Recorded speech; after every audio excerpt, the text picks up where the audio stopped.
விஜய் காவேரி கிட்ட சொன்ன ஒரு வார்த்தையில அப்படியே காவேரி நொறுங்கி போயிட்டாங்க. அதுக்கு முன்னாடி என்ன நடந்துச்சு அப்படின்னா வந்துட்டு, காவேரிக்கு என்ன கிஃப்ட் வேணும் அப்படின்னு சொல்லிட்டு தாத்தா, பாட்டி வந்து கேட்குறாங்க. "நீங்க பிளஸ் பண்ணாலே எனக்கு போதும். எந்த கிஃப்ட்டும் வேணாம். அப்படியே உங்களுக்கு குடுக்கணும்னு தோணுச்சுன்னா, உங்களுக்கு என்ன தோணுதோ அத குடுத்தா போதும்" அப்படின்னு வந்து சொல்றாங்க. இத வந்துட்டு ராகினி வந்து ஒட்டு கேட்டுட்டு, "அப்பா உனக்கு பெரிய மனசு தான். பர்த்டே நாளைக்கு நீ செலிப்ரேட் பண்ண போறியா? நான் உனக்கு ஒரு வெயிட்டான கிஃப்ட் வச்சிருக்கேன் பாரு" அப்படின்னு சொல்லிட்டு வந்து சேலஞ்ச் பண்ணி போயிட்டுருக்காங்க ராகினி. என்னன்னு யோசிச்சு யோசிச்சு உன் மண்ட பிச்சுக்க போகுது அப்படின்றாங்க.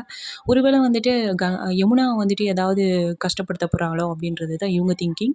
ஆனா அவங்க வந்துட்டு விஜயோட எக்ஸ் லவர வந்து கூப்பிட்டு வர போறாங்க. அதுதான் வந்து ராகினியோட பிளானு.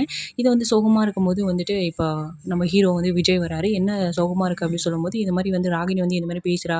என் தங்கச்சி ஏதாவது பழி வாங்க போறாளா?" அப்படின்றது வந்து தெரியுது அப்படின்னா, "அவ அப்படிலாம் பண்ண மாட்டா. நான் உன்ன வந்து பர்த்டே வந்து சர்ப்ரைஸ் பண்ணணும். ஃபேமிலிய வந்து கூப்பிடலாம். எல்லாரையும் வந்து ஒண்ணா பார்த்தாலே உனக்கு சந்தோஷமா இருக்குன்றது எனக்கு தெரியும்." அப்படின்னு சொன்னோனே, "அதெல்லாம் அதுக்கான டைம் இது இல்ல." அப்படின்றாங்க. இப்போதைக்கு செலிப்ரேட் பண்ண வேணான்றாங்க. "என்ன இப்படி நீ சொல்ட்ட? அடுத்த பர்த்டேக்கு நீ எங்க இருக்க போறியோ? இந்த பர்த்டேவ வந்துட்டு என் கூட நான் உன்ன சந்தோஷமா வச்சுக்கணும் அப்படின்னு வந்து ஆசைப்படுறேன்னு சொன்னோனே, அப்படியே காவேரி நொறுங்கி போயிட்டாங்க. என்னடா இவன் இப்படி பேசுறான் அப்படின்னு வந்துட்டு. ஆனா விஜய்க்குமே லவ் இருக்கு. ஆனா அவருக்கு தெரியல. ஸோ என்ன நடக்க போகுது அப்படின்றது